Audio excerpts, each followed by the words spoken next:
Bonjour, vous écoutez Pause Report, le podcast qui décrypte et analyse chaque semaine l'actualité de la voile de compétition.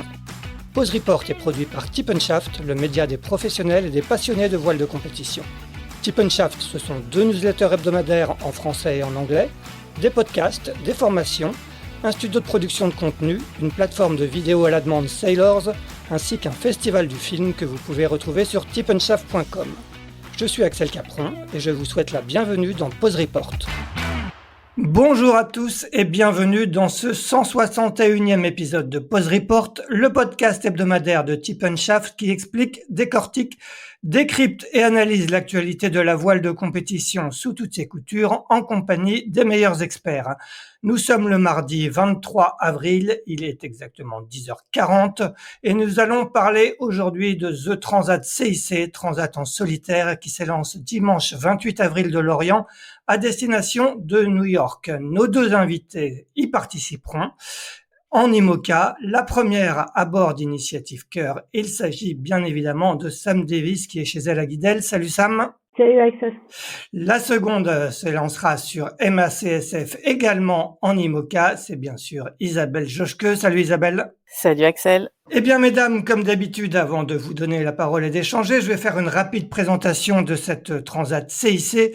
Épreuve considérée à juste titre comme la mère de toutes les transats en solitaire. La première édition a eu lieu en 1960, on parlait alors d'Ostar, et c'est Sir Francis Chichester qui s'était imposé après 40 jours de mer entre Plymouth et New York.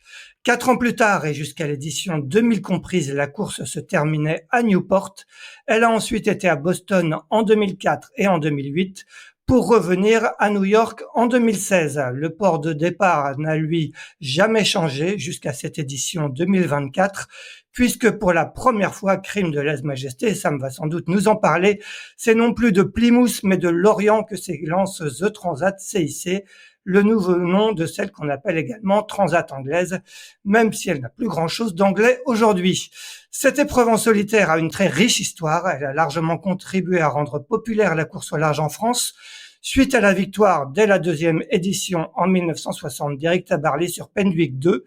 Il remettra ça en 1976 sur Penduick 6 et restera comme un des nombreux vainqueurs français de la course, qui a également vu triompher, je ne les cite pas tous, Alain Colas, Philippe Poupon, Loïc Perron, Michel Desjoyaux ou François Gabard. Les marins britanniques s'y sont également illustrés, comme Helen MacArthur et Mike Golding, respectivement vainqueurs en IMOCA en 2000 et 2004. Pour cette 15e édition qui s'élance donc dimanche, 48 solitaires seront sur la ligne de départ. 33 en IMOCA, 13 en classe 40 et 2 en catégorie vintage. Elles seront 6 femmes sur la ligne, 5 en IMOCA, dont nos 2 invités du jour, dont ce sera la 2e participation. Et bien voilà pour cette présentation, forcément très incomplète car il y a beaucoup de choses à dire sur cette transat anglaise, sur cette transat CIC. Sam, Isabelle, quand on évoque l'histoire de cette course, qu'est-ce qui vous vient le premier à l'esprit? On va commencer avec toi, Sam. Moi, c'est mon histoire avec cette course parce que forcément, on découvre la course pour du vrai quand on y participe. Donc, j'ai un très joli souvenir il y a longtemps, parce que la dernière fois que j'ai fait, c'est le première et seule fois que j'ai fait, en 2018, sur mon bateau Roxy, c'était en IMOCA aussi, à l'époque. Entre Plymouth et Boston. Et c'était un très chouette transat et j'aimerais bien de retrouver un peu tout ce que j'ai vécu en 2008 sur cette édition 2024. On va revenir un petit peu sur vos précédentes participations respectives à la course. Est-ce que toi, en tant que navigatrice anglaise, tu as été marquée par des épisodes de cette transat anglaise quand tu étais un peu plus jeune? Non, je pense pas. En fait, c'est une course vraiment que j'ai découvert une fois que j'ai commencé à vouloir en faire et pas trop avant parce que moi quand j'étais jeune la voile en Angleterre c'est plus la voile en équipage, la Coupe America, l'Ocean Race, ces courses-là et la Transat anglaise c'était un peu plus caché, un peu pour les fous. un peu pour les fous qui traversent l'Atlantique seul sur le bateau. Ça m'intéressait pas vraiment à cette époque-là quand j'étais jeune en Angleterre. Ouais, il y a plus une tradition d'équipage en Angleterre. Isabelle, quand tu entends toi un peu l'historique rapide que j'ai fait de cette transat en solitaire, est-ce que toi il y a des épisodes qui t'ont marqué? Est-ce que c'est une course qui a pu susciter des vocations chez toi? Alors moi, je dirais c'est encore pire que Sam. Moi, quand j'étais jeune, je connaissais pas grand-chose. C'est à peine si je connaissais le Vendée Globe. Moi, je rêvais de faire du bateau, mais la course au large, c'est vraiment un milieu qui m'était étranger parce que j'ai grandi dans les terres, parce que j'ai pas eu le loisir de naviguer autant que je voulais quand j'étais jeune. Et c'est vraiment quand j'ai commencé à faire du mini que j'ai découvert ce milieu et donc le nom de toutes ces courses que oui, alors j'en avais peut-être entendu parler une fois ou deux, Eric Tabarly. Oui, tu me dis Transat anglaise, moi je pense Eric Tabarly. Sinon, j'avoue que avant de courir moi-même en mini et de comprendre ce que ça voulait dire la course au large en solitaire, ça me parlait pas trop. Et un peu comme Sam, c'est une course dont j'ai pris la mesure quand j'en ai fait l'expérience moi aussi il y a 8 ans. Bon, bah justement, on va revenir sur vos expériences passées de cette course, donc à laquelle vous avez participé chacune une fois. Sam, toi, c'était donc, comme tu le disais, en 2008 sur Roxy. Tu termines cinquième de cette édition. Si je me souviens, c'est Armel Lecléache qui s'était imposé en IMOCA ou Loïc Perron. Peut-être Loïc Perron. Qu'est-ce que tu gardes de Loïc Perron, je pense. Armel Lecléache, c'était 4 ans plus tard. Qu'est-ce que tu gardes de cette première transat en solitaire en 2008? En fait, je garde les souvenirs un peu classiques de la transat anglaise, j'appelle ça parce que avec un peu de réminiscence, de tristesse. Mais oui, de traverser l'Atlantique Nord au printemps, donc où c'est encore agité. Et face à tous les systèmes météo qui arrivent, donc c'est animé comme transat puisque oui, on croise les systèmes, donc ça arrive vite. Il y a du beau temps, du mauvais temps, il y a plein de changements de voile. On fait du près, ça tape fort, c'est usant sur ce qui peut être bateau. Mais en même temps, j'ai un super souvenir d'être hyper contente d'être là pour sur un année Vendée Globe. J'étais dans exactement la même situation, à vouloir bien valider mon bateau et moi-même tu veux un peu nos limites sur cette course qui démarrait la grande année qui termine avec le Vendée Globe. Donc c'était oui, je me souviens plein de choses classiques, des changements de voile au contact avec d'autres bateaux, notamment Yannick Bestaven et Arnaud Boissiat, c'était mes concurrents directs à l'époque. Donc j'ai les jolis souvenirs de bagarres, de régates avec eux, d'être obligé vraiment de pousser le bateau. Et aussi les souvenirs, oui, classiques de brouillard, des températures à 0 degré, croiser les baleines, des levées de soleil magnifiques, un peu des choses. Oui, je trouve que c'est un transat où on est servi, on s'ennuie jamais. C'est très très dur, mais il y a aussi plein de trucs merveilleux, plein d'expériences et c'est très riche aussi au niveau de ce qu'on apprend sur nous-mêmes, le bateau, parce que les conditions, ça fait qu'on peut tout tester et un peu dans le dur. Bon, ce qui est marrant, c'est que 16 ans plus tard, tu vas encore te bagarrer sans doute avec Arnaud Boissière et Yannick Bestaven. Oui, oui, il y a plein de choses que moi je suis super contente de me trouver là avec maintenant Initiative K et une flotte encore plus compétitive, encore plus grosse, mais un peu dans le même contexte, à vouloir tous pousser, tester nos bateaux et faire la regatte en même temps, et puis en même temps penser au Vendée Globe qui arrive à la fin de l'année. Et, donc oui, j'ai hâte de découvrir et j'espère que ça va aller un peu plus vite qu'il y a 16 ans quand même. Il y a des chances. Isabelle, toi, c'est ta seule participation à ce jour, c'était en 2016, hein, c'est la dernière édition courue parce qu'il n'y a pas eu de Transat anglaise en 2020 pour cause de Covid. Toi, tu étais à l'époque en classe 40 et tu as eu quelques mésaventures. Raconte-nous un peu ce que tu en gardes de cette expérience de la Transat anglaise 2016. Franchement, je crois que c'est une de mes plus belles courses jamais courues.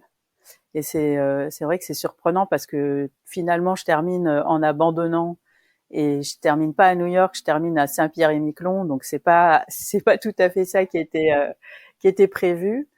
Mais n'empêche que pendant les 11 jours de course où j'étais bien en course, j'ai vécu des trucs super forts et je pense que j'ai fait vraiment une de mes plus belles courses. Déjà, j'ai pris un départ incroyable alors que c'est pas mon fort, les départs. On a dû contourner une dépression par le nord au bout de 4-5 jours et avec des vents très forts. Et moi, je me suis super bien débrouillée. Je me suis vite retrouvée dans le trio de tête et après la dépression, je suis passée en première position et jusqu'au moment où j'ai dû abandonner. Et dans mon souvenir, ça a été beaucoup de coups qui ont bien marché. Il y a aussi eu bien sûr des coups ratés, hein, ça, il y en a toujours. Mais il y a eu beaucoup de choix tactiques qui ont très bien marché, qui étaient assez audacieux. Et moi, je les sentais. Enfin, pour moi, il y avait un peu tout qui se faisait qui s'enchaînait. C'était des évidences. J'avais vraiment une fluidité dans l'enchaînement des jours. Alors bien sûr, il y a eu plein de conditions. En fait, c'est le principe. Hein, la traversée de l'Atlantique Nord d'est en ouest, c'est nous impose de traverser des pressions en permanence, des transitions. En fait, ça change tous les jours. Faut beaucoup manœuvrer. Donc, en fait, ça fait un gros terrain de jeu. Et moi, à l'époque, je me suis vraiment éclatée. Et même si ça a été dur et que j'ai eu froid quand même, je me souviens qu'il y a eu de ça, j'en garde un souvenir, mais incroyable. Bon, Sam, tu voulais ajouter quelque chose? Oui, je voulais ajouter parce que moi, j'ai un souvenir aussi en 2016, j'ai pas fait la course. J'étais en train d'aider Romain à préparer son Vendée. Et j'ai un souvenir d'avoir été suivi, Isa, en regardant j'ai suivi la Transat anglaise et je m'appelle d'avoir été impressionnée par la façon que tu naviguais.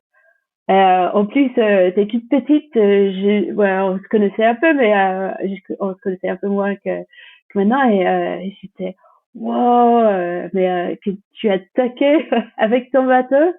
Et ouais, comme tu dis, t'avais un stratégie parfaite, mais pas que. Je pense que tu maîtrisais aussi les vitesses et réglages et je m'appelle d'avoir vu exploser mais toute la flotte et j'étais dégoûtée pour toi quand t'avais cassé parce que j'avais juste une hâte de voir ton arrivée devant tout le monde là-bas et donc j'étais trop déçue pour toi sur cette course en 2016. Isa, je te laisse réagir. Ouais, merci, ça me fait super plaisir.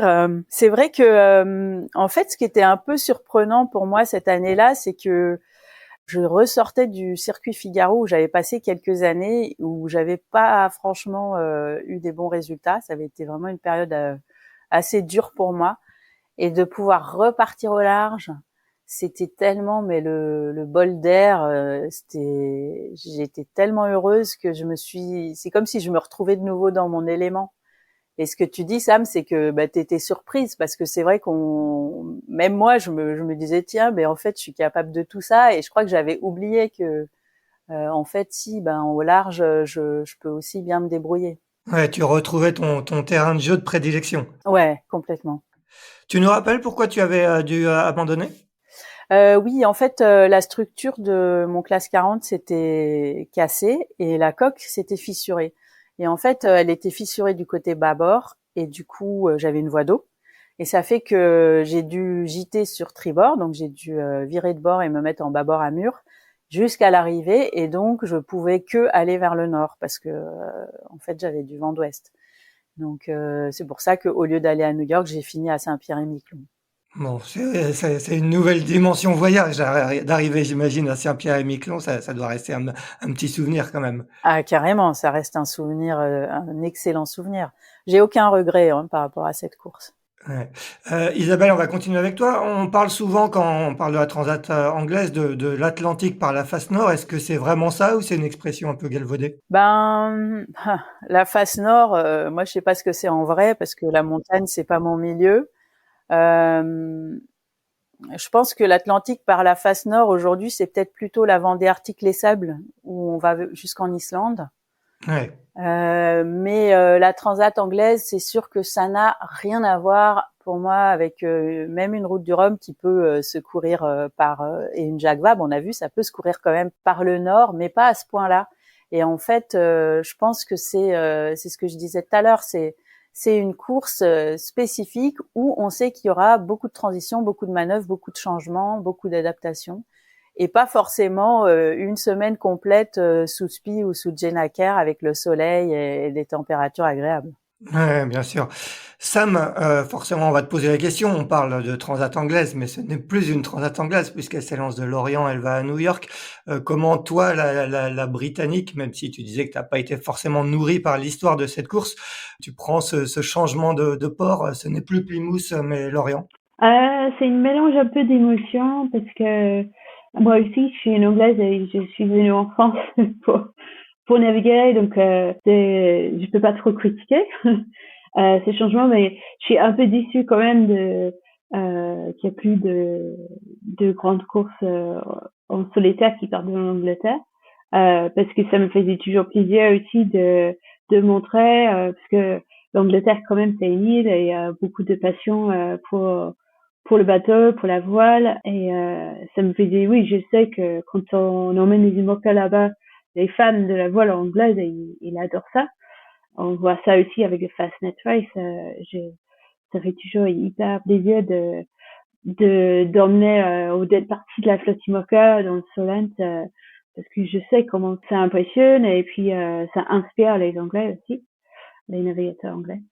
Mais en disant ça, c'est sûr que les ports, les villes anglais, je ne sais pas pourquoi, mais ils profitent pas autant que les villes françaises pour faire un peu la festival du départ des courses, de faire les villages, d'avoir du public, d'investir dans ces événements. C'est pas pareil et je ne sais pas comment on peut faire pour créer cette même ambiance ou cette même Atmosphère, ah ouais. oui, oui, pour donner envie en fait aux gens de venir, vite d'investir, pour décoller un peu ça comme on voit sur la route de Rome à Saint-Malo ou au Sable d'Olonne avec le Vendée Globe.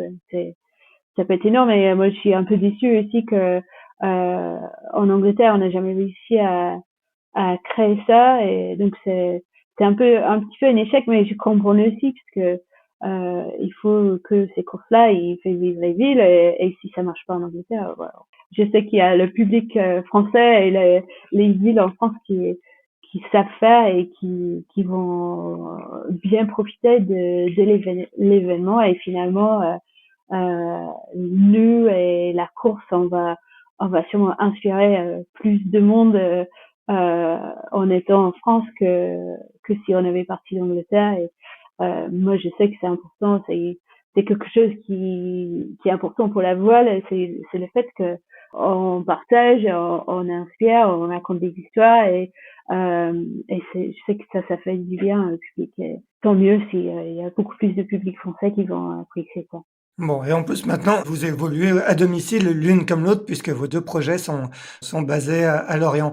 On va, avant de parler de vos objectifs un petit peu et de la façon dont vous abordez cette Transat CIC, on va lui redonner son nom actuel, peut-être faire un petit retour en arrière rapide sur vos saisons 2023 respectives. Isabelle, on va peut-être commencer par toi. Quel est un peu le bilan que tu as fait de ta saison 2023 qui s'est terminée donc par la Transat Jacques Vabre? Vous avez eu des soucis de grand voile, je crois, avec Pierre Brasseur. Vous terminez 29e. Tu termines après à une bonne 9e place de retour à la base. Quel est un peu le bilan que tu as tiré de cette année pré-Vendée Globe? Écoute, j'en tire vraiment beaucoup de plaisir et de joie de terminer ma saison en 9e position sur le retour à la base. Ça, pour moi, c'était une place inespérée vu le potentiel de mon bateau et vu les bateaux que je laisse derrière moi à l'arrivée à Lorient. Donc, je crois que c'est ça que je vais garder comme souvenir de ma saison 2023. Je pense que la Jacques Vabre, avec la déchirure de ma grand voile, ça a été une grosse leçon. Ça a été bien utile parce que ça m'a permis de me repositionner en termes de préparation du bateau, de choix de voile, de me rappeler que l'objectif, c'est la fiabilité. On part sur le Vendée Globe, on part pas sur une transat là, à la fin de l'année. Et donc, je crois que j'ai eu l'occasion de valider plein de choses et de me projeter, en fait, tout au long de la saison 2023, de me projeter sur le Vendée. Chaque course que j'ai faite, en fait, j'ai pu en tirer des leçons et me dire, OK, sur le Vendée Globe, qu'est-ce que ça peut m'apporter ou me permettre de changer dans mes choix. Et aujourd'hui, vraiment, ce que je garde comme souvenir, c'est le retour à la base, qui a été une course au portant, avec du vent assez fort, avec une mer pas forcément facile à négocier, et qui m'a beaucoup rappelé les mers du Sud, en fait. Et du coup, j'ai vu que j'avais énormément progressé, et j'avais gardé le même bateau, mais qu'aujourd'hui, j'avais beaucoup progressé dans ma capacité d'aller vite, d'endurer la difficulté, de faire face. Et je pars avec beaucoup de confiance, en fait, pour cette nouvelle année. Ouais, ça fait quand même maintenant un bout de temps que tu navigues sur ce bateau. Il doit plus avoir beaucoup de secrets pour toi. Si, je pense qu'il y en aura toujours des secrets. Un bateau, c'est complexe, et je pense que la plupart d'entre nous, quand on navigue que quelques années sur un bateau, on connaît pas sur le bout des doigts, hein, contrairement à ce qu'on peut parfois dire. Mais en tout cas, c'est vrai que ça présente des avantages, ça présente des inconvénients. Le fait de garder le même bateau sur un deuxième Vendée Globe, ça veut dire que forcément, en termes de potentiel, on n'a pas évolué. Mais par contre, en termes de connaissance du bateau et de connaissance de soi, on a plus de temps, on a plus d'énergie aussi à consacrer à ce domaine-là. Moi, c'est vraiment le pari que j'ai fait. Et l'année 2023, elle m'a montré que j'étais au bon endroit, en fait. Bon, c'est le pari d'ailleurs qu'avait fait Yannick Bestaven il y a 4 ans et qui lui avait souri. Sam, toi, en 2023, on a eu l'impression d'une nette montée en puissance, hein. Tu termines par 2 bonnes places, 5e avec Jacques Boutel sur la Transat Jacques Vabre, 6e sur le retour à la base. On a l'impression que après une première année de prise en main de ton bateau qui a été mis à l'eau en 2022, c'était une année assez pleine au niveau des résultats et de l'apprentissage que tu as fait sur ce bateau. Oui, oui, et pas que sur ce bateau, parce que j'ai commencé 2023 sur Biosam, où j'ai eu la chance d'aller faire l'étape 3 avec Paul et son équipage. Et un peu comme ça, toute l'année, on pense toujours au Vendée Globe quand on est l'année avant, et tout ce que j'ai fait, c'était avec ça en vue, et y compris cette étape 3. Oui, c'est une chance de pouvoir aller jouer, entre guillemets, jouer dans la mer du Sud, puisque c'est loin pour nous. Et on peut pas juste emmener nos bateaux pour faire quelques jours d'entraînement. Donc cette opportunité-là, pour moi, c'était obligatoire. En fait, c'était une étape obligatoire pour moi pour avoir confiance d'emmener mon bateau, qui c'est un nouveau bateau qui est puissant, et d'avoir fait ça sur un autre bateau similaire en équipage, ça m'a beaucoup donné confiance. Et puis oui, pendant ce temps-là, l'équipe Initiative-K, ils avaient fait un super chantier. On n'avait pas grand-chose à changer sur le bateau, donc on a pu recommencer à naviguer. Je crois qu'ils ont commencé à naviguer avant que je suis rentrée d'Itajaï, et j'ai pu enchaîner voilà, toute la saison IMOCA sur Initiative-K, avec des coéquipiers différents sur chaque course. J'ai navigué avec Damien Seguin en double, avec Nico Lunven, et puis la fin de la saison elle est la Jacques Vabre, donc la grande course avec Jack Boutel. Donc j'ai beaucoup appris sur mon bateau, et grâce à un super travail de l'équipe, parce que du coup le bateau était prêt à... J'ai monté dessus, je pense que j'ai fait 2 jours dessus, et puis on a attaqué la première course à Bermude Midway, c'est à fond les ballons. Donc ça fait plaisir aussi de pouvoir vraiment découvrir comment ça a poussé le bateau. Et avec des marins différentes, et chaque fois, moi j'aime bien naviguer avec des gens différents, parce que l'année double, c'est hyper riche, on apprend 2 fois plus vite. Et là, j'avais l'impression d'apprendre encore plus, parce que avec chaque coéquipier, j'ai appris les choses différentes, et puis ouais, c'était génial aussi. Je connaissais pas très bien Jack. On s'est mis ensemble un peu dernière minute avant la Jacques Vabre, et puis pareil, on continuait à prendre le bateau ensemble et faire un super place, ou 2 super places avec la Jacques Vabre 5e et puis retour à la base 6e.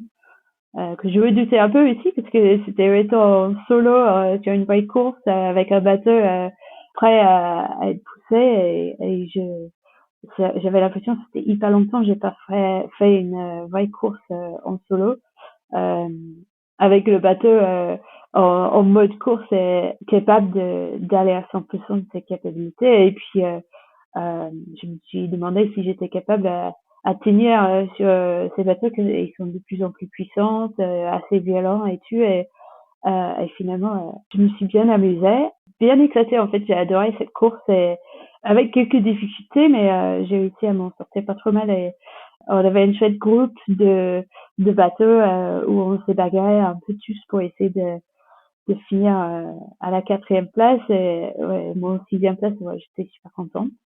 Donc ouais, je garde plein de souvenirs de la saison entre un Cap Horn magnifique en équipage après un étape un peu dur et puis cette découverte du bateau Initiative K et la maîtrise et la gagne de confiance. Isabelle, quand tu entends Sam et quand tu vois ces nouveaux bateaux, donc c'est un plan Manuaire mis à l'eau en 2022 qui était construit dans les moules de l'Occitane.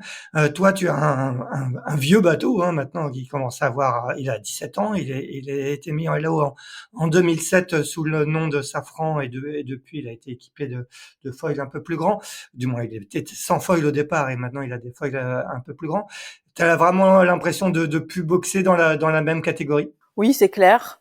C'est clair qu'aujourd'hui, un bateau comme celui de Sam et le mien, je dirais qu'on a un peu rien à faire ensemble. C'est-à-dire que dans des conditions qui sont pas extrêmes, je pense que Sam va aller tellement plus vite que moi qu'au bout de 1 heure ou maximum 2 heures, je devrais plus l'avoir à l'horizon.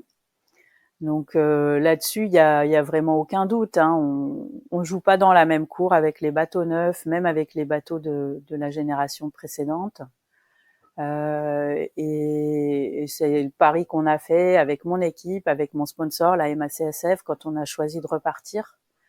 Et pour moi, c'est parfaitement ok. Moi, c'est vrai que j'envisage la course toujours avec le prisme de la performance, ça c'est clair, pas moins qu'avant, mais peut-être pas forcément axé sur la technique. Certes, notre sport est un sport mécanique, mais il y a la partie mécanique et il y a la partie humaine qui est très importante du fait qu'on soit seul à bord. Et moi, j'ai vraiment pris le pari que j'avais pas mal de choses à améliorer pour refaire le Vendée Globe et un Vendée Globe différent, peut-être mieux réussi avec le même bateau toujours. Bon, on va parler un petit peu de technique quand même. Est-ce que vous pouvez nous raconter l'une comme l'autre ce que vous avez fait du moins ce que vos équipes ont fait sur le bateau cet hiver? J'imagine qu'il y a eu des chantiers d'optimisation en vue du Vendée Globe. On va continuer avec toi, Isabelle. De mon côté, on a beaucoup travaillé sur l'ergonomie et la vie à bord. On a rendu l'espace de vie, enfin l'espace de manœuvre beaucoup plus sec parce que j'étais très soumise aux embruns et j'avais remarqué dans le Pacifique notamment que l'eau était très froide et que ça me pompait beaucoup d'énergie en fait d'être sans arrêt aspergée avec de l'eau glacée.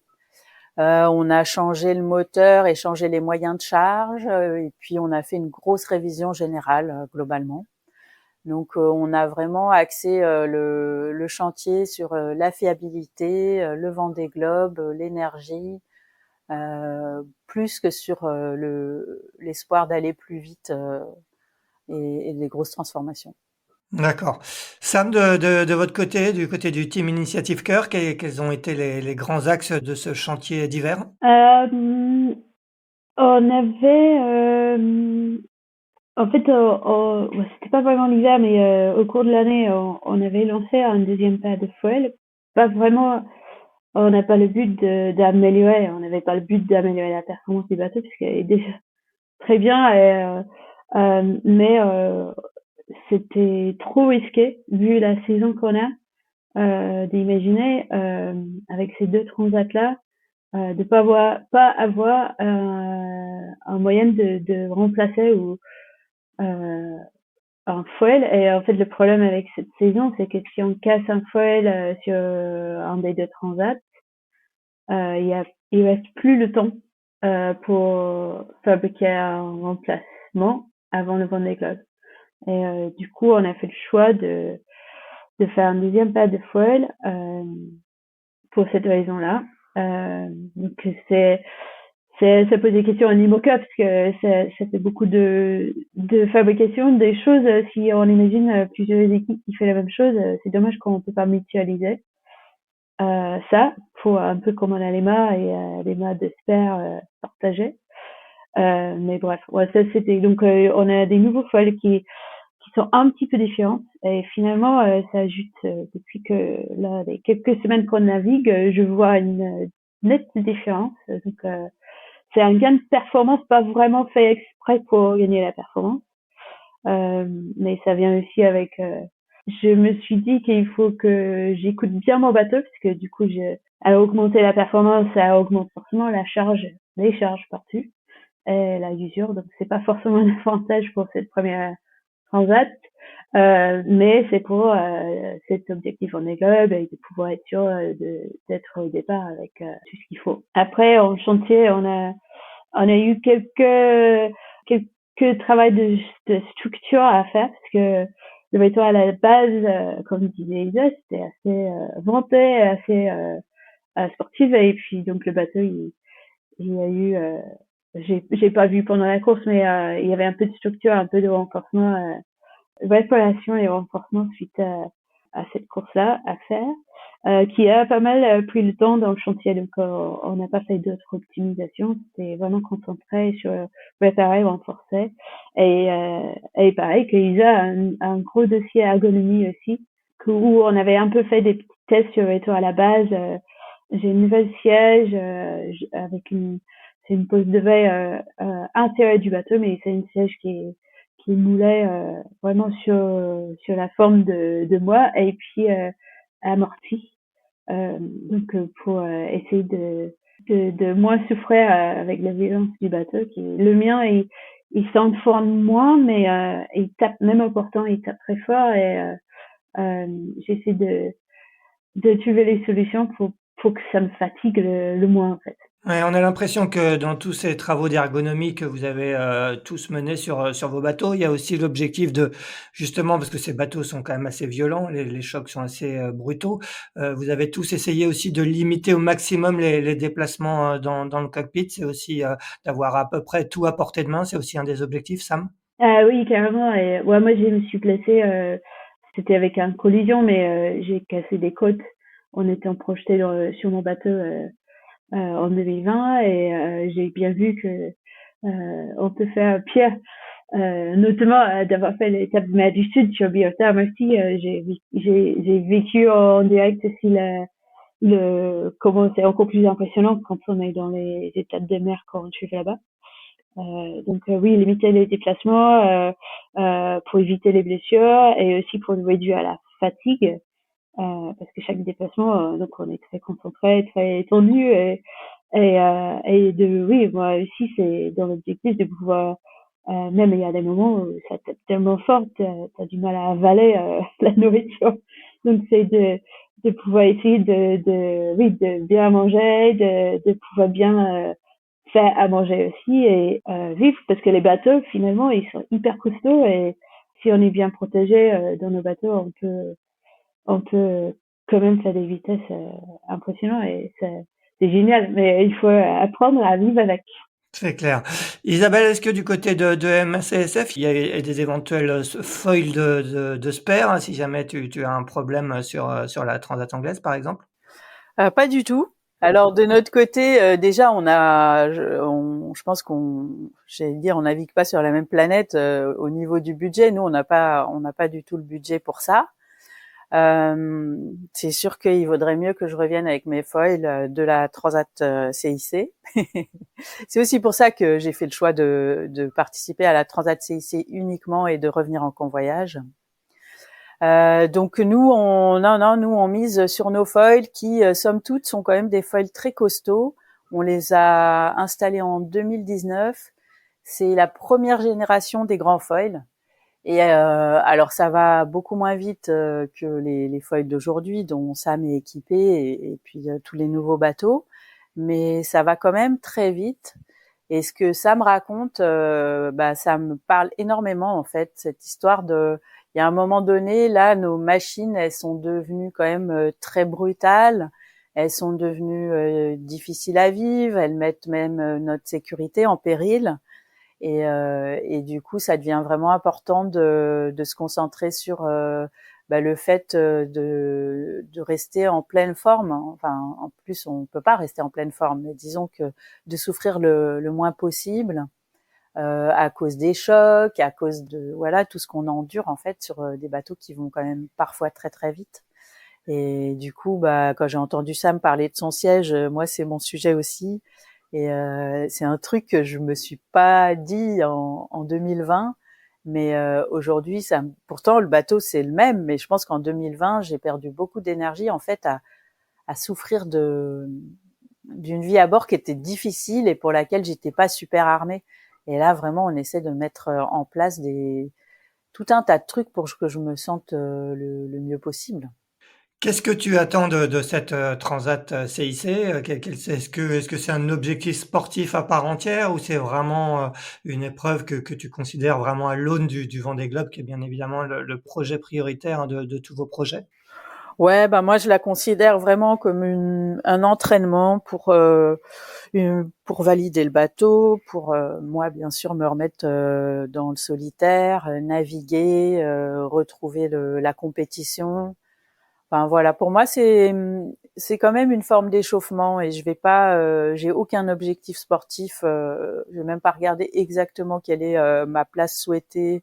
Je vais pas compter le nombre de bateaux qu'il y a potentiellement devant moi. De toute façon, il y en a beaucoup beaucoup si on regarde juste ce qui se passe sur le papier. Mais en même temps, je me fais confiance parce que le retour à la base, j'avais exactement le même état d'esprit. En fait, j'avais eu 5 jours pour me préparer parce que je suis arrivée très tard à cause de mon escale sur la Transat Jacques Vabre. Et donc je me suis dit ok, avec 5 jours de préparation, je vais pas être au taquet sur cette course, je vais pas forcément faire une super course, mais tant pis, je vais la faire quand même avec entre guillemets avec les moyens du bord. Et puis il se trouve que j'ai fait finalement une super course. Donc je me dis là, clairement je vais pas me mettre la pression parce que l'idée c'est d'avoir un bateau qui revienne en très bon état pour pouvoir continuer sereinement la préparation du Vendée Globe. Mais je me fais confiance qu'une fois que je serai sur l'eau, je vais me mettre dans la compète assez vite et puis je pense que je vais donner le meilleur de moi un peu comme à chaque fois. On rappelle que l'une comme l'autre, vous êtes un peu délivrés entre guillemets des histoires de qualification et de sélection parce que vous avez juste à couper la ligne de départ de cette transat anglaise pour être officiellement qualifié pour le Vendée Globe et dans la course aux 1000. Si jamais on en aura besoin, Sam, tu es un bateau neuf donc tu n'es pas concerné. Et Isabelle, je crois que tu es deuxième au classement donc tu as beaucoup de marge. Sam, quel va être toi ton objectif sur cette Transat CIC, compte tenu de tes résultats l'année dernière, donc comme cinquième sur la Jacques Vabre, sixième sur Retour à la base, est-ce qu'on peut considérer que tu vas faire partie des prétendantes au podium? Podium, je suis pas sûre parce que il y a quand même des très bons bateaux. J'ai du mal à suivre avec mon bateau, mais j'ai des objectifs bien sûr sur cette course. Tu as bien dit, nous, ça suffit de couper la ligne du départ, donc ça enlève l'impression d'être obligé de finir, et tout ça. Au contraire, en fait, moi, je vois cette transat euh, qui va être dure, une super opportunité de valider le bateau et surtout le skipper en vue du Vendée Globe. Et donc moi j'ai envie de bien tester mon bateau et moi-même. Je sais que il reste encore de temps si il y a des problèmes, donc j'ai pas peur de ça. Donc j'ai envie de pousser mon bateau pour le plus que je le pousse moi et mon bateau, le plus qu'on aura confiance au moment du départ du Vendée Globe. Oui, j'estime que s'il y a des problèmes, le plus tôt qu'on les trouve, le mieux c'est. Euh, donc j'ai envie de, je dis pas attaquer puisque je suis pas une fou furieuse non plus, mais ça fait plaisir en fait de pas avoir l'impression à finir, de pas avoir l'impression à autre chose qu'aller vraiment profiter d'avoir la chance d'avoir un bateau comme ça et essayer de l'utiliser à son potentiel. Ouais, tu vas toi enchaîner avec la Transat New York Vendée avec la Transat Retour parce que Isabelle expliquait les raisons pour lesquelles elle ne fera pas le retour. C'est quand même très engagé de Transat en solitaire en l'espace de si peu de temps. Comment tu vois les choses? C'est très engagé, mais si on regarde les durées d'un Vendée Globe, 2 fois 10 jours, c'est pas énorme non plus. Donc moi je vois ça plutôt comme ça en disant entre ces deux courses et le Vendée, j'ai de la chance aussi avec une super équipe de pouvoir breaker et me récupérer entre les deux. Euh, donc en vue, comme disait, c'est des entraînements pour le Vendée. Le plus que je peux faire des courses en solo, moi je pense que le mieux je serais au moment de départ du Vendée Globe. Et chaque course a ses avantages. Le premier, bon, pour tout ce que j'ai dit, sur le fait qu'il est dur, on est face aux éléments, on va taper fort avec nos batteurs et c'est un très bon test avec le temps. Et puis le retour, c'est un petit peu plus comme le retour à la base où j'espère, on va être un peu plus important. Donc ça simule un peu plus les conditions de qu'on va avoir sur un Vendée Globe. Et en plus, moi, Initiative Car, j'ai des sponsors vendéens, donc c'est important pour moi aussi d'arriver cette Delon sur le New York Vendée aussi. Et je crois qu'il y aura du monde qui nous attend là-bas, donc oui, j'avais envie pour plein de raisons différentes à faire les deux. Et quand on a un super bateau comme Initiative Car et j'ai de la chance on n'a pas l'énorme budget non plus. Normalement, c'était pas prévu dans le budget de faire les deux et on a réussi à squeezer pour faire les deux parce que ouais, c'est une opportunité, c'est un privilège d'avoir un bateau comme ça et les courses sont là, donc on peut les faire. Isabelle, on est à 6 mois et demi, je crois, du départ du Vendée Globe. Ça sera le deuxième pour toi. Tu avais été contrainte à l'abandon sur le précédent. Est-ce que à 6 mois et demi du départ, tu as l'impression d'être bien où tu voulais être au niveau de ta préparation? Ouais, carrément. Ouais, ouais. Je pense que on est là où on veut être avec mon équipe. Que si la Transat CIC se passe bien et qu'on revient tout tranquillou à Lorient avec un bateau en très bon état, ben on va pouvoir partir vraiment avec le sentiment d'être prêt. Et je crois que ça, enfin en tout cas pour moi, c'est un gros objectif en soi. Partir sur le Vendée Globe en ayant vraiment bien préparé le bateau, que moi je sois bien préparée, ce qui avait été quand même un peu moins le cas il y a 4 ans et j'en avais pas mal souffert. Et toi, Sam, est-ce que tu es dans les clous au niveau de ta préparation quand tu as imaginé ce Vendée Globe 2024 et le plan pour monter en puissance, tu es là où tu voulais être? Oui, carrément, avec un peu les inconnus qui arrivent dans les semaines à venir. Donc, oui, à l'état actuel, super contente d'être là avec une belle année 2023 et plein de temps sur l'eau prévu et du temps sur l'eau tout seul sur mon bateau prévu entre maintenant et le départ. Et l'équipe, ouais, l'équipe a fait un super boulot avec le bateau Initiative Car. Donc oui, j'ai hâte pour cette année et un peu comme Isa, je pense que je me sens un peu plus ouais sereine avec tu même malgré le fait d'avoir changé de bateau et je comprends très bien ce qu'il disait. C'est chouette aussi ça prend tellement longtemps à apprendre un bateau.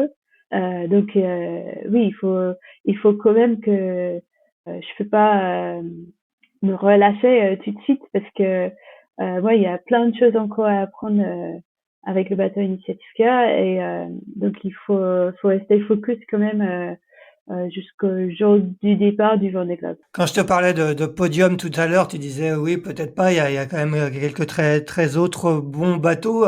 Est-ce que tu te considères quand même comme une prétendante aux bonnes places ou quand tu parles de très bons bateaux, tu as l'impression qu'il y a quelques bateaux qui sont au-dessus du tien? Ou en tout cas le couple bateau-skipper? Oui, bien sûr. On a fait un petit travail avec l'équipe hier. On a pris l'habitude de faire ça et essayer de se mettre un objectif qu'on est tous d'accord, donc c'est pas que moi qui fait ça, c'est avec toute l'équipe Initiative K. Donc on analyse un peu la flotte, comme tu dis, le couple skipper-bateau, les couples skipper-bateau, pour savoir à peu près où il faut jouer dans la flotte. Et pour moi, c'est important parce que, comme on disait aussi, c'est des grosses flottes maintenant. Il y a plein de monde. Parfois, on a l'impression d'avoir tellement de monde devant, surtout dans les premiers jours quand ça part attaquer. Et puis on se tue dans les entre 10 et 15. Et puis, dans les années précédentes, on évoquait, il y avait même pas 10-15 bateaux sur ces courses-là. Et maintenant, il y a autant de bateaux derrière que devant, donc c'est plus la même analyse. Et je trouve que c'est super. Ça aide beaucoup quand je me trouve sur l'eau de savoir où il faut jouer. Donc nous, on a sorti une petite analyse où on a des couples bateaux skippers qu'on estime sont meilleurs que moi et mon bateau. Et puis on a un paquet aussi qu'on estime qui sont équivalents. Et puis il y a aussi un groupe où il faut que j'essaie d'être devant.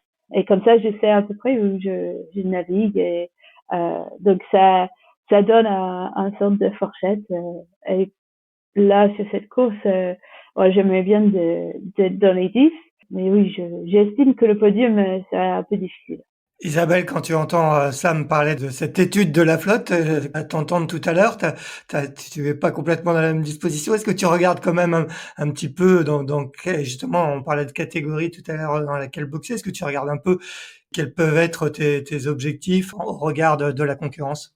Ouais, bien sûr. Alors, déjà, je voulais dire quand même que je trouve que Sam elle fait preuve de beaucoup d'humilité, mais moi, je pense qu'elle peut carrément naviguer avec beaucoup d'intelligence et qu'elle peut carrément finir sur le podium. En ce qui me concerne, alors je m'amuse pas à compter le nombre de bateaux que je peux avoir devant, mais par contre, ce que je regarde, c'est quels sont les bateaux qui ont à peu près le même potentiel que le mien et comment je me situe par rapport à eux. Et c'est pour ça que je considère que le retour à la base était une course très très réussie. C'est parce que juste derrière moi, il y a Fortinet et juste derrière, il y a Medallia qui sont deux bateaux avec des potentiels quand même franchement supérieurs aux miens. Et puis aussi la Micaline, qui est l'ancien bateau de Samantha, qui est aussi un cran au-dessus, un tout petit cran au-dessus du mien. Mais c'est un peu ça que je regarde. Et après, il y a aussi des bateaux à dérive qui ont pu terminer devant moi et que j'ai pas du tout envie de voir devant moi. Donc moi, je regarde un petit peu ça et moi, je vais considérer que ma course, elle est réussie. Si je laisse un ou deux foilers dont ceux que j'ai mentionnés derrière moi, je pense que je vais avoir fait une super course. Après, pour ce qui est des bateaux neufs ou très récents, quand ils finissent derrière moi, c'est soit qu'ils ont fait une très très mauvaise option, soit qu'ils ont eu des problèmes techniques. Donc ça peut arriver. Et quand ça arrive, ça peut amener à faire un top 10 comme je l'ai fait en 2023, comme je l'ai fait en 2022 sur la route du Rhum où j'ai terminé aussi à la 9e position alors que je m'y attendais pas forcément. Donc je sais aussi qu'il y a des choses qui sont possibles. Donc franchement, moi je me prends pas la tête à l'avance. Je vais faire au mieux sur l'eau et en fait c'est aussi une façon de fonctionner qui me correspond. C'est pas parce que je refuse la compétition, c'est plus parce que moi je me mets déjà une pression de fou et que si je relâche la tension avant le départ, j'ai plus de chances de mieux réussir que si je commence à regarder mes concurrents, à regarder les forces en jeu et tout ça. Ça me correspond pas très bien, ça va me mettre encore plus de pression et j'en ai vraiment pas besoin. Très bien. On va conclure en parlant un petit peu d'avenir. Bien évidemment, vous êtes toutes les deux focalisées à fond, j'imagine, aujourd'hui sur le Vendée Globe qui est le grand objectif à venir. Mais est-ce que quand on est à 6 mois et demi du Vendée Globe, on réfléchit à ce qui va nous arriver derrière? Est-ce que toi, par exemple, Isabelle, tu sais de quoi l'avenir sera fait après ce Vendée Globe? Est-ce que tu as des aspirations? Est-ce que tu voudras rester en IMOCA, éventuellement remettre ça? Est-ce que tu te projettes ou tu refuses de le faire pour rester concentré sur l'objectif? Alors non, je me projette pas et c'est pas tellement pour rester concentré sur l'objectif, c'est parce que je me projette sur probablement un changement changement de direction, disons, dans ma vie professionnelle. C'est un peu ce que je m'étais dit en partant sur le Vendée Globe en 2020. Je m'étais dit bon, je fais ce Vendée Globe et puis après j'arrête, je change de métier, je veux découvrir de nouvelles choses. Et puis la vie m'a proposé autre chose et j'ai fait des choix différents. Mais je pense qu'il est temps pour moi de passer à autre chose et de justement commencer par pas tout le temps me projeter vers un objectif. Parce que la vie de la compétition, c'est ça, c'est toujours avoir un objectif, avoir des plannings, être tourné vers l'avenir. Et je crois que là, ce que je souhaite, c'est faire mon Vendée Globe, le vivre bien, revenir, terminer ce projet en beauté, et puis ensuite me laisser du temps pour justement qu'il n'y ait rien devant moi et laisser venir ce qui va se donner après. Et tu as une idée de ce que tu voudrais faire si tu changeais de métier, si tu changeais d'univers? Je sais pas si c'est d'univers, mais en tout cas de métier. Bah justement, j'essaye de pas trop avoir d'idées. Quand il y a une idée qui vient, je me dis ok, ça peut être chouette, mais je vais pas rentrer trop là-dedans. L'idée, c'est vraiment de pas anticiper. C'est vraiment de laisser mûrir quelque chose. C'est comme, tu vois, si tu cueilles un fruit qui est pas mûr, eh ben, c'est un peu dommage parce que il mûrit moins bien quand il est dans ton panier que quand il reste sur l'arbre. Et du coup, là, je me dis, ben, en fait, moi, là, ça fait 20 ans que je fais de la course au large. Si j'ai envie de vivre autre chose derrière, j'ai envie de me laisser vraiment du temps pour voir ce que ce sera. Et toi, Sam, j'ai regardé la série All Access là, qui est produite par l'IMOCA, dans laquelle il y a un moment tu dis que si tu n'avais pas abandonné sur tes 2 derniers Vendée Globe, tu serais peut-être déjà allé voir autre chose. Est-ce que tu aurais envie d'autre chose ou est-ce que ton avenir immédiat après le Vendée Globe restera en IMOCA et peut-être avec un objectif 2028? Bonne question. C'est dur à penser plus loin que le Vendée Globe parce qu'il faut tellement d'énergie pour préparer un Vendée que, en fait, je trouve que ça fait une distraction et souvent j'ai marqué sur certains gens. Je dis peut-être s'il n'avait pas au moins pensé à la suite, il aurait peut-être mieux réussi celui-là. Et donc c'est un piège que j'ai pas du tout envie de tomber dedans et j'ai vraiment envie de rester focalisé sur le Vendée Globe pour essayer de pas abandonner celui-là parce que ce serait dommage de de faire trop de la suite. Mais là j'ai confiance et donc non, un peu comme Isa, oui, je me suis dit que j'ai pas trop envie de faire que des Vendée Globe pour le reste de ma vie non plus.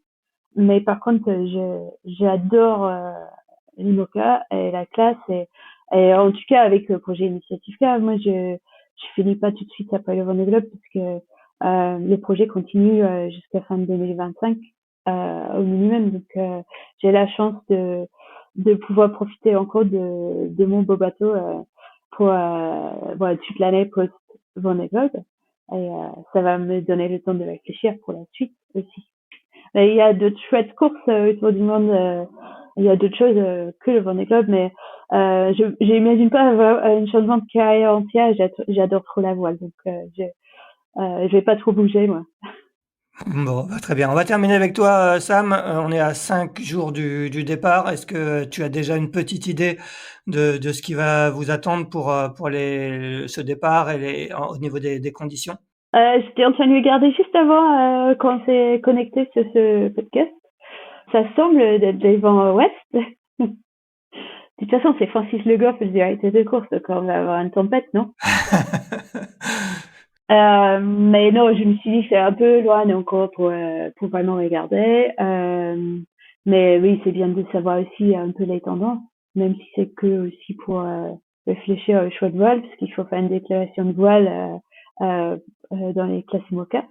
Mais ça semble être des conditions classiques, un peu comme on a raconté tout à l'heure, avec un peu de vent en face. Eh ben très bien. Eh ben merci beaucoup Sam et Isabelle. C'était passionnant d'échanger avec vous sur cette Transat CIC. Départ dimanche 28 avril de Lorient à destination de New York. On vous souhaite à toutes les deux le meilleur sur cette Transat en solitaire. Et quant à nous, on se retrouve mardi prochain pour le 162e épisode de Pause Report. Bonne journée. Merci Axel et bonne course à tous les 33 concurrents. Merci Axel, à bientôt. Merci d'avoir écouté cet épisode de Pause Report. N'hésitez pas à nous dire ce que vous en pensez en bien ou en mal et n'hésitez pas à le partager. Si vous souhaitez suivre l'actualité de la voile de compétition, je vous encourage à vous abonner à la newsletter de Tip & Shaft, envoyée chaque vendredi à 17h. Pour vous inscrire, ça se passe sur tipnshaft.com. À bientôt!